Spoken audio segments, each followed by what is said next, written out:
muito bem-vindos, queridos amigos e ouvintes do nosso programa Reflexões à Luz do Espiritismo. Dando sequência a uma série de assuntos importantes, questionamentos oportunos, advindos com o Setembro Amarelo, a gente teve uma série de programas bem bacanas, né? Onde nós falamos de suicídio, depressão e outras coisas, outros assuntos também fantásticos. Hoje nós vamos falar um pouco da importância do Evangelho no lar e na prevenção, olha só que interessante, na pós-venção do suicídio. Dentre todas essas questões, fica evidente para nós que estudamos o Espiritismo que ele pode sim e muito nos auxiliar nessa prevenção, né? E de tantas outras doenças físicas, doenças psicossomáticas, problemas de nível espirituais também, pois a gente acredita que o Espiritismo, que com o estudo do Espiritismo, se acende no indivíduo a esperança de renovação, né? E a crença da vida futura. Então a gente começa a entender uma porção de questões que muitas vezes para nós não havia ficado muito claro. E hoje, para conversar conosco sobre esse tema e tantos outros temas tão interessantes que a gente tem abordado aqui no programa, nós convidamos o companheiro Luiz Cláudio da Silva. O Luiz é integrante do Departamento de Atendimento Espiritual do Centro Espírita ASE, na área de Evangelho do Lar, da USE Intermunicipal de São Bernardo do Campo, e também faz parte da equipe de trabalhadores do Centro Espírita Doutor Bezerra de Menezes, em Santo André, São Paulo. Seja muito bem-vindo, Luiz. Agradecemos desde já a sua participação nas nossas reflexões, suas saudações para os nossos queridos ouvintes. Olá, nosso abraço a todos, aproveitando a companhia de vocês, desfrutando da audiência, do prestígio ao trabalho, né? Nós vamos então conversar um pouquinho sobre a contribuição do Evangelho no lar, no ambiente familiar, no ambiente doméstico, colaborando de uma forma muito clara, né?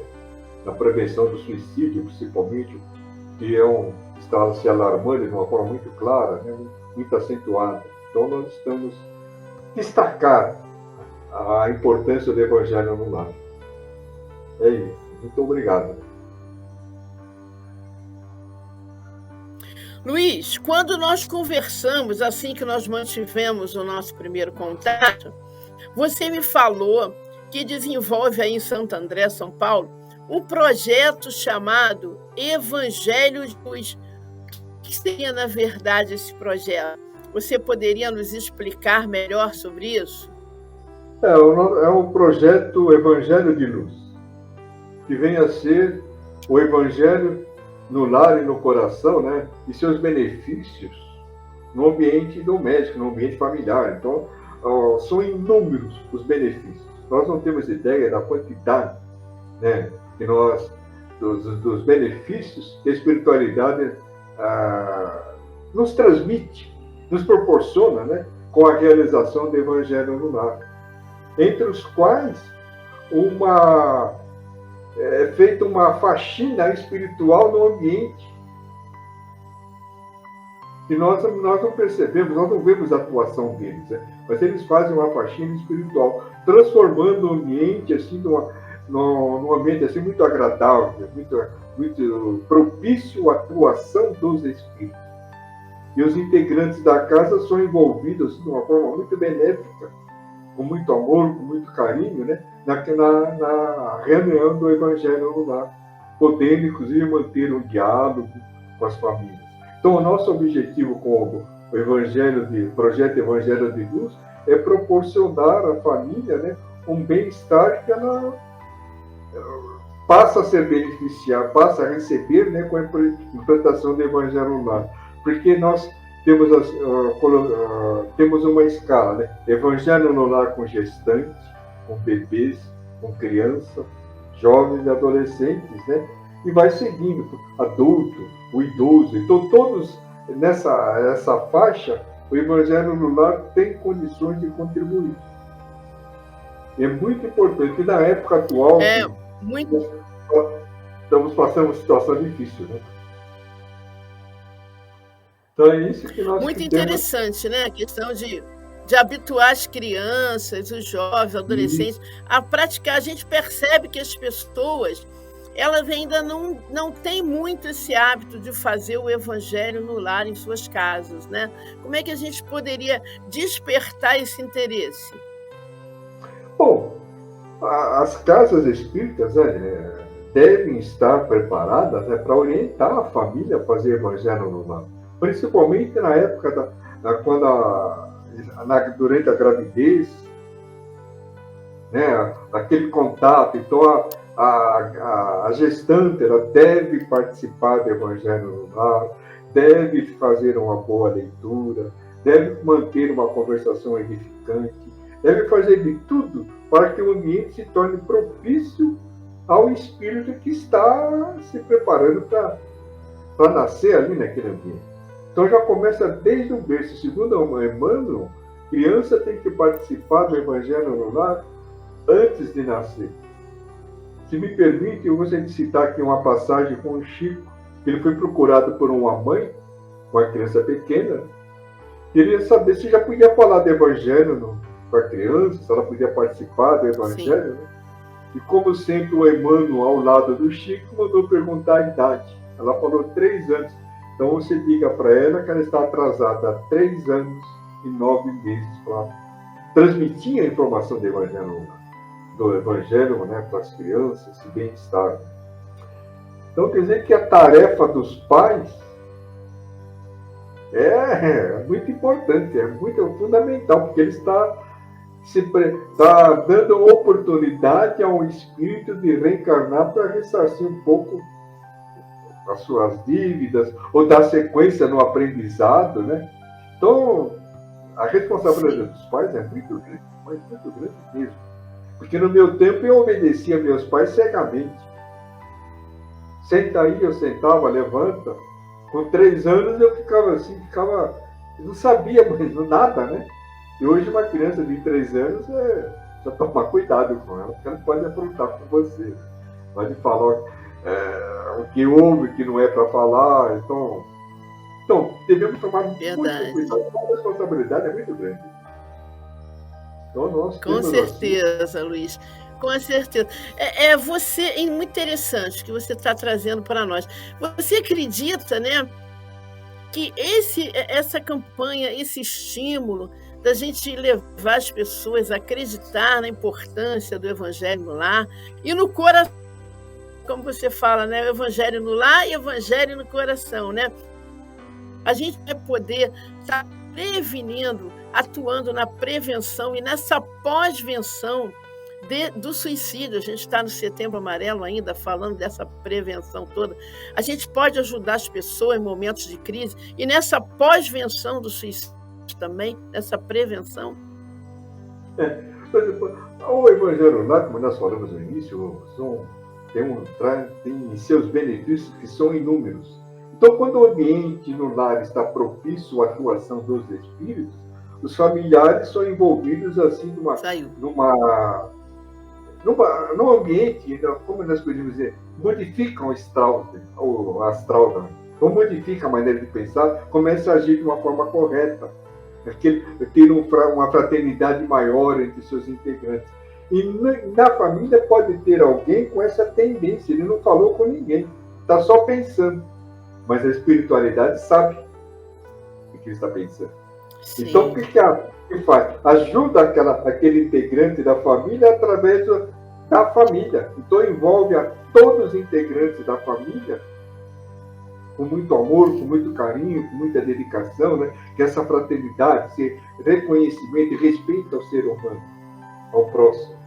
Então, eles aproveitam os familiares para ajudar aquele integrante. E aos poucos ele vai sendo envolvido assim, uma muita vibração elevada, muita prece, muita oração, né?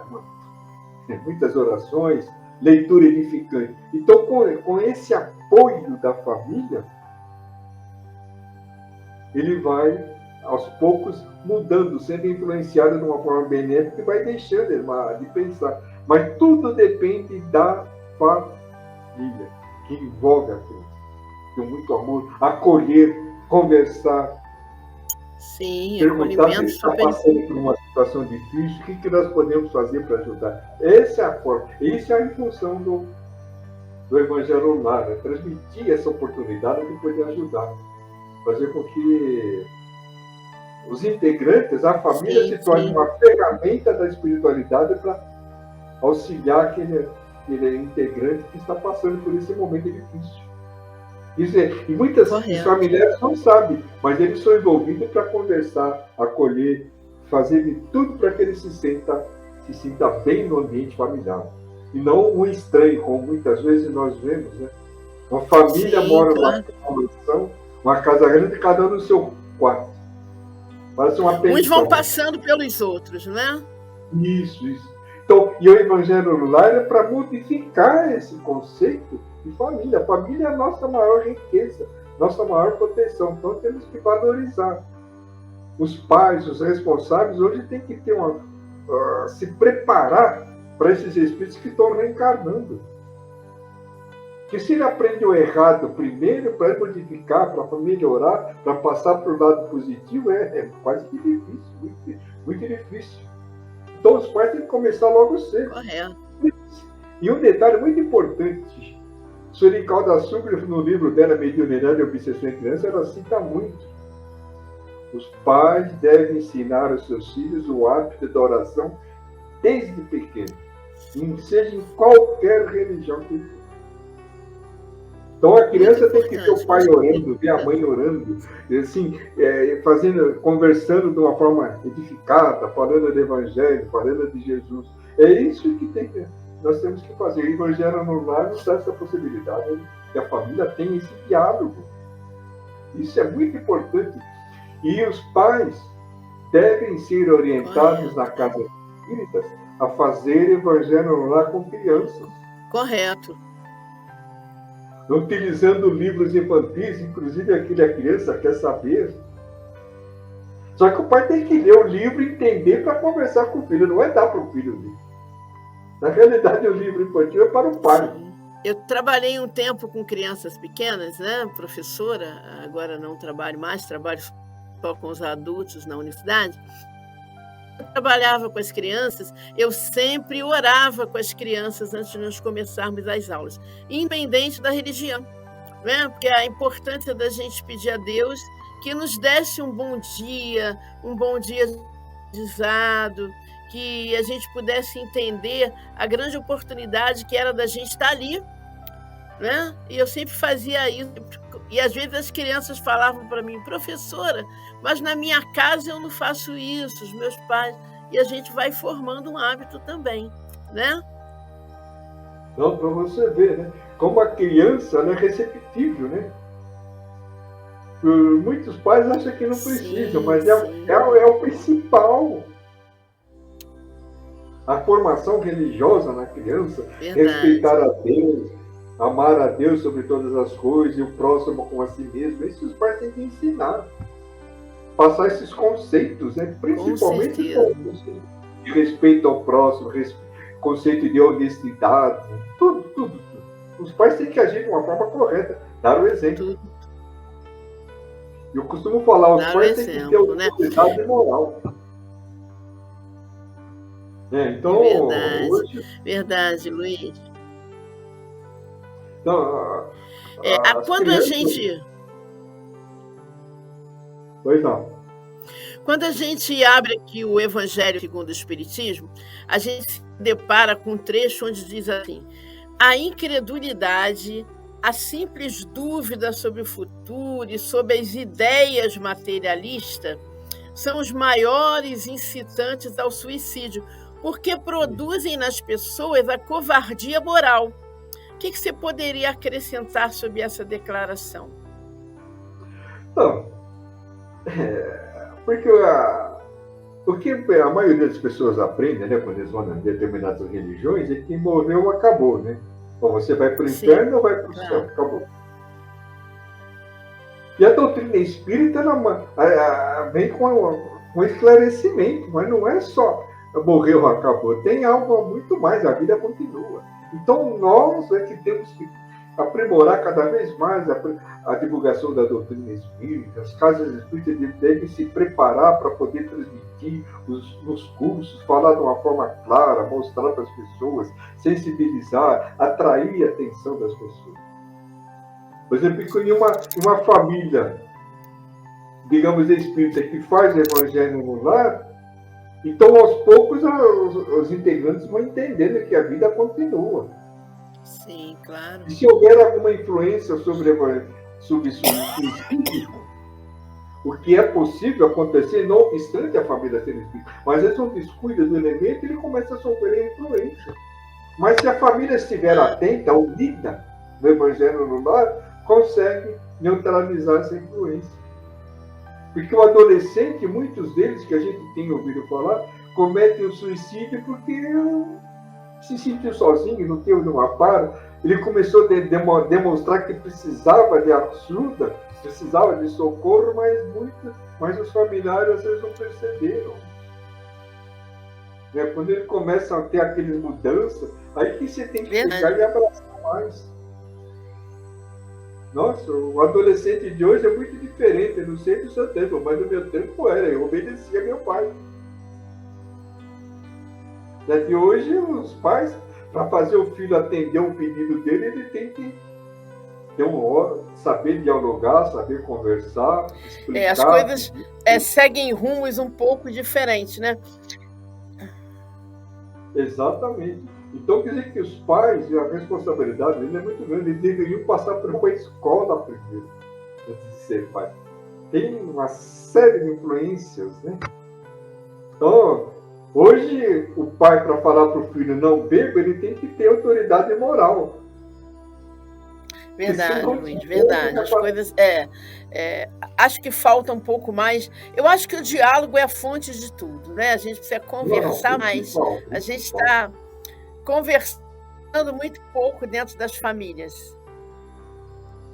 Não, sem dúvida. Por isso que a criança participando do Evangelho lá, desde a tenra idade, ela vai adquirindo esse hábito de respeito ao próximo. Vai adquirindo a confiança cada vez mais nos pais. Então, quando o pai a gente fala está uma falando. Coisa, isso é muito importante. Então, nós temos que aproveitar essa oportunidade. Então, as casas espíritas devem estar preparadas para ensinar os filhos, os pais a fazer evangelho no lar com criança de 1 ano, 2 anos, 3 anos. O exemplo, né? O exemplo é a fonte de tudo, né? O exemplo, né? Que realmente tem que motivar. Né? Exato. Então, você vê que a pessoa não está dando muita atenção a esse lado da educação. Muitas escolas hoje não estão levando muito a sério, as escolas públicas, o pessoal não está levando muito a sério. Né? Então, o que nós estávamos falando, então as casas espíritas deveriam se preocupar mais, né, com o evangelho no lar, divulgar, falar, comentar, sugerir, indicar livros, falar de livro infantil, divulgar o livro infantil lá na frente, as famílias para fazer evangelho no lar. Sim, conversar sobre. Depois de uma certa idade, os pais já podem falar sobre suicídio com os filhos de uma forma bem tranquila, bem sossegada, assim, de uma forma, aquele bate-papo, em termos de que o suicídio ele não morre, ele não resolve os problemas, pelo contrário, ele aumenta os problemas. Então, o evangelho é para conversar tudo isso. E um detalhe também, viu, Fátima, que eu gosto de salientar, né? Nós precisamos orientar, principalmente os jovens, a evitar o suicídio inconsciente. Sim. os vícios, a alimentação que não é feita de forma regular, o exagero em determinados esportes, As drogas. E as drogas, tudo, todos os vícios. Então nós temos que ensinar esse suicídio inconsciente. Eu não sei, mas não é difícil que ele seja até mais do que o consciente. Porque tem tanta gente fazendo coisa errada. Sim. Que no fim acaba se tornando um suicida inconsciente. Sim, sim. A alimentação também errada, não é? Totalmente, principal. O pessoal não tem essa preocupação em fazer uma alimentação correta. Por causa do André Luiz, ele usava e abusava do direito de ser feliz do jeito dele. Sim, sim. Depois, quando ele chegou no plano espiritual, ficou assustado, né? Como eu suicida? Você foi um suicida. Indireto. Inconsciente. Então, nós temos que orientar... Sim, a gente também, muitas vezes, essa comida pronta que a gente ingere aí... Não, todo cuidado é pouco. Certo? Então, nós temos que adquirir determinados hábitos que vão nos ajudar muito a conservar a nossa saúde. Então, que fique aqui o lembrete, né? Esse alerta para os pais, para as nossas casas espíritas, né? Para as pessoas de um modo geral, nessa orientação de crianças e jovens, né? Que fique realmente um chamado, né? Que fique uma reflexão muito forte para os nossos pais, para os nossos evangélicos. Então, por exemplo, eu estou estudando o livro, né, do Alírio César Cerqueira, Suicídio, uma falsa solução. Ele fala ali suicídio pelos vícios, suicídio pelo aborto, pela prática do aborto. Então você vê que nós temos assim muitas informações a passar, a conversar, transmitir para as pessoas, né? E infelizmente não está havendo esse despertar. O suicida inconsciente. Todo elemento que abrevia a sua permanência aqui na Terra, que ele deveria permanecer, devido a não dar sequência, interrompe, né, aquela programação no plano espiritual de viver ano X, digamos 80 anos, e a pessoa faz tanta coisa errada que vai desencarnar aos 60. Então, esses 20 anos é que vai dar trabalho para ele. Eu queria completar. Muito boa colocação, Luiz.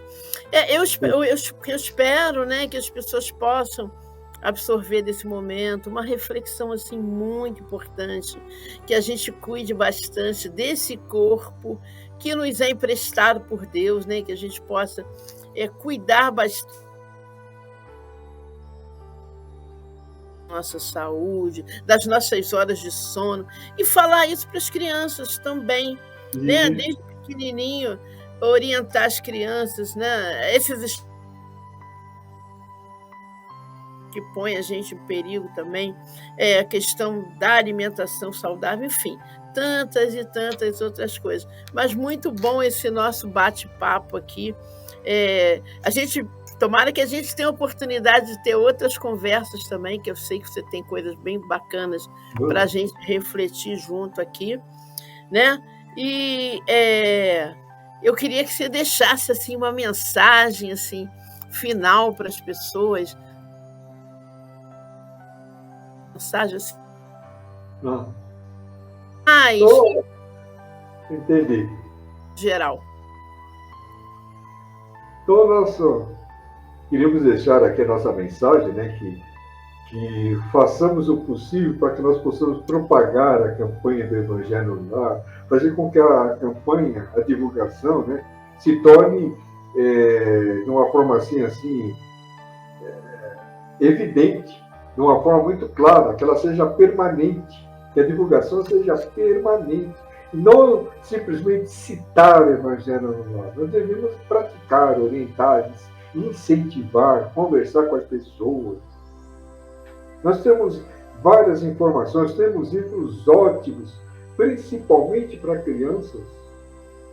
Nós temos livro da Federação Espírita do Rio Grande do Sul, que é Universo Infantil, o ABC das Histórias, o Projeto Conte Mais, todos eles envolvidos com condições para fazer o Evangelho lá com as crianças. Sim. Sem contar o livro A Sim. Criança Quer Saber, né? E muitos outros. Nós temos Você aí, quer saber? Que é um livro que a gente trabalha muito a questão do Evangelho também, para ser usado no Evangelho com crianças de 2 a 12 anos. Né? E é um livro que as pessoas... muito boa também. É o Criança Quer Saber, publicação da editora M, Capivari, São Paulo. Acho que você até conhece, que a gente conversou também uma vez sobre esse trabalho, né? Eles me mandaram os livros de cortesia, tudo, sabe? Então nós temos que mostrar. Mas não é simplesmente falar do livro, ó, tem um livro aqui. Não, você tem que ir lá, pegar ele lá na frente e mostrar o livro. Na nossa casa, quando nós estávamos antes da pandemia, nós sempre que podíamos falávamos de livros lá na frente, na reunião pública. Super importante. Então, os livros da coleção Fonte Viva, por exemplo, Caminho, Verdade e Vida, Pão Nosso. Então, são livros que nós devemos incentivar na leitura. E tem lugar que o pessoal abre o livro Pão Nosso, lê, comenta e guarda. Lê, comenta e guarda. Só isso. Não é isso. Aquilo ali é vida. São códigos de procedimento nosso. No nosso dia a dia. Ali é um comprimido que nós temos que tomar todo dia. Tem 180 comprimidos. Eu costumo falar que é um frasco com 180 comprimidos. Devemos incentivar a leitura, o estudo dessas lições. Devemos fazer de tudo para fazer. Verdade. Que a gente não fale só do Evangelho, mas que a gente vivencie o Evangelho. Isso. Porque o meio pelo qual nós vamos conquistar a confiança das pessoas que precisam ser ouvidas, ser encaminhadas, ser orientadas. Se nós não mostrarmos a nossa parte prática, você simplesmente vai falar, né? E não vai surgir efeito. Que maravilha, que pena, a gente está chegando aí no finalzinho do programa. Eu agradeço imensamente a tua participação aqui com a gente, nós do MAP agradecemos muito, que a gente tenha a oportunidade de conversar outras vezes, né? E que nós possamos deixar para as pessoas essa reflexão, né, da importância do Evangelho, da importância da gente divulgar isso, da importância da gente motivar as pessoas para o bem, as crianças, né? Para o bem, para a paz, no nosso cotidiano, no nosso dia a dia também, a gente pegar oportunidades que a gente tenha de estar falando para as crianças da importância de tudo isso, né, de estar evangelizando essas crianças, também nos auto-evangelizando também, que é de suma importância também. Exato, exatamente. Né? A gente precisa se auto-evangelizar também, trabalhar tantas questões importantes que vão nos ajudar a nos mantermos bem aqui no nosso dia a dia. Luiz, muito obrigada, que Deus te abençoe, muito grata, até uma próxima oportunidade, e nós vamos fechando por aqui. Paz e bem, paz e luz, paz, muita paz a todos.